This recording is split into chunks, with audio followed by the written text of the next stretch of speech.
Hari itu, Aji memutuskan untuk mendaki Gunung A, gunung yang terkenal dengan kisah-kisah mistisnya. Meskipun sudah banyak peringatan, dia tetap bersikeras. Dia ingin membuktikan kepada dirinya sendiri bahwa dia tidak takut.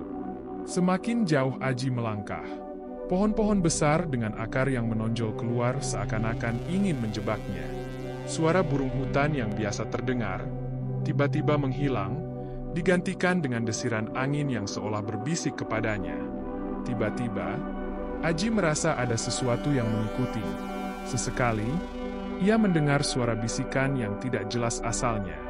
Suara itu begitu dekat, seakan-akan ada seseorang yang berbisik di telinganya. Ketakutan mulai datang di hatinya, tapi ia tetap berusaha tegar. Langkahnya terhenti ketika di kejauhan ia melihat sebuah bayangan. Bayangan itu tak berbentuk manusia, namun bergerak cepat dari satu pohon ke pohon lainnya.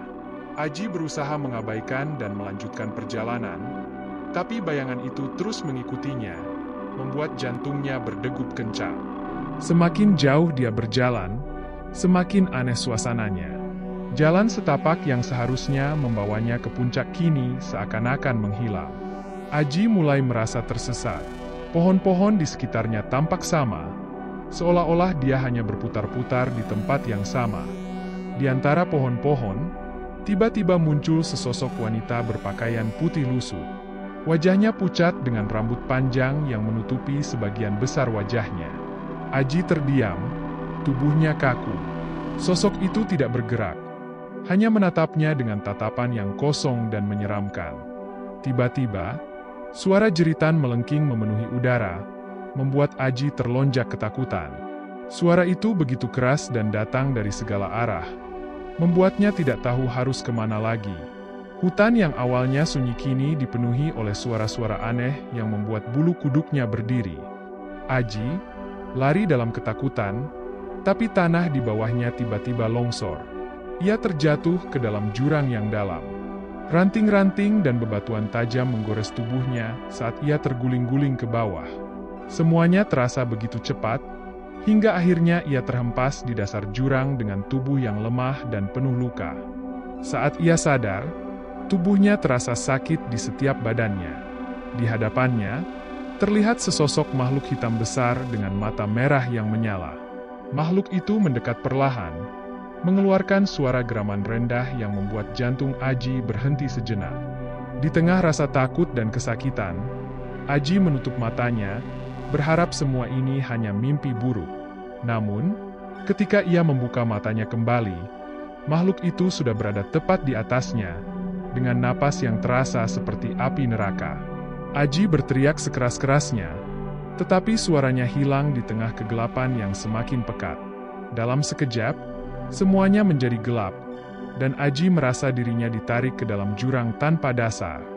Aji merasa dirinya terbangun di tempat yang berbeda, tempat yang tidak mungkin ada di dunia nyata. Di sekelilingnya adalah hutan yang rusak, dengan pepohonan yang terbakar dan tanah yang retak. Langit di atasnya berwarna merah, sementara suara-suara tangisan dan rintihan terdengar di kejauhan. Aji sadar, ia telah melangkah ke dalam dunia lain. Dunia yang dihuni oleh makhluk-makhluk yang selama ini hanya ia dengar dalam cerita horor. Saat Aji mencoba mencari jalan keluar, bayangan-bayangan di sekitarnya mulai bergerak mendekat. Setiap kali ia menoleh, bayangan-bayangan itu menyatu, membentuk sosok manusia yang tak berwajah. Sosok itu bergerak dengan cara yang aneh, seperti melayang, tanpa suara.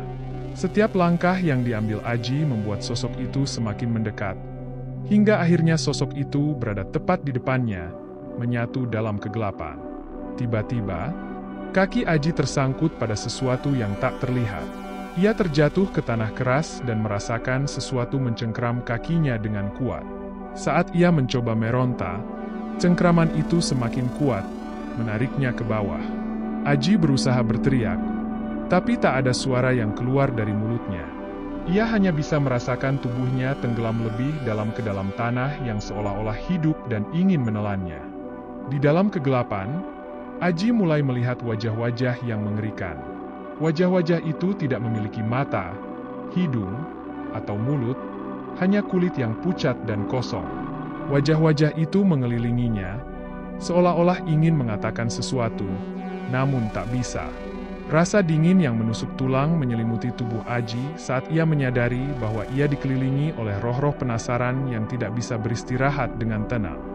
Aji tahu, tak ada jalan keluar dari sini. Kakinya sudah tenggelam ke dalam tanah yang mencengkram. Sementara bayangan dan wajah-wajah itu semakin mendekat. Tubuhnya terasa semakin berat, dan matanya mulai tertutup perlahan. Sebelum kesadarannya hilang sepenuhnya, ia hanya bisa berharap bahwa semua ini adalah mimpi buruk, dan ia akan segera terbangun. Namun, kegelapan yang menelannya seolah menegaskan bahwa ini bukan mimpi, melainkan kenyataan yang tak bisa ia hindari. Dalam keputusasaan, Aji berusaha melepaskan diri dengan segala tenaganya. Di saat ia hampir menyerah, tiba-tiba tanah di bawahnya longgar, dan ia terjatuh. Entah bagaimana, ia merasa ditarik oleh kekuatan tak terlihat, dan sebelum menyadari apa yang terjadi, Aji menemukan dirinya kembali berada di kaki gunung, dengan tubuh penuh luka dan napas tersengal-sengal. Dengan sisa-sisa kekuatan yang ada, Aji pulang ke rumah. Langit mulai terang, menandakan bahwa malam yang panjang telah berakhir. Setibanya di rumah, tubuhnya lemah dan dipenuhi rasa sakit, baik fisik maupun mental. Ia tidak pernah membayangkan pengalaman yang baru saja ia alami, dan ketakutan itu terus menghantuinya. Setiap malam, Aji terus dihantui oleh mimpi-mimpi buruk tentang gunung siluman. Sosok-sosok tanpa wajah, suara-suara bisikan, dan bayangan-bayangan gelap terus muncul dalam tidurnya. Ia berjanji pada dirinya sendiri untuk tidak pernah kembali ke gunung itu lagi, meskipun rasa penasaran masih menggoda di sudut pikirannya. Aji kini hidup dengan rasa takut. Setiap kali ia mendengar cerita tentang Gunung A, tubuhnya gemetar dan keringat dingin membasahi dahi. Ia tahu, meskipun telah selamat, sebagian dari dirinya masih tertinggal di gunung itu, dan ia tidak akan pernah kembali ke sana, tidak peduli apa yang terjadi. Cerita ini diakhiri dengan Aji yang berhasil pulang ke rumah, namun tetap dihantui oleh trauma mendalam dari pengalaman yang ia alami di Gunung A. Meskipun ia telah selamat, rasa takut yang ia rasakan akan terus membayanginya, menjadikannya pelajaran bahwa tidak semua gunung sebaiknya didaki, terutama yang penuh dengan kisah-kisah gelap. Jika Anda menikmati cerita ini, jangan lupa untuk like, subscribe, dan nyalakan lonceng notifikasi untuk tidak ketinggalan cerita menakutkan berikutnya.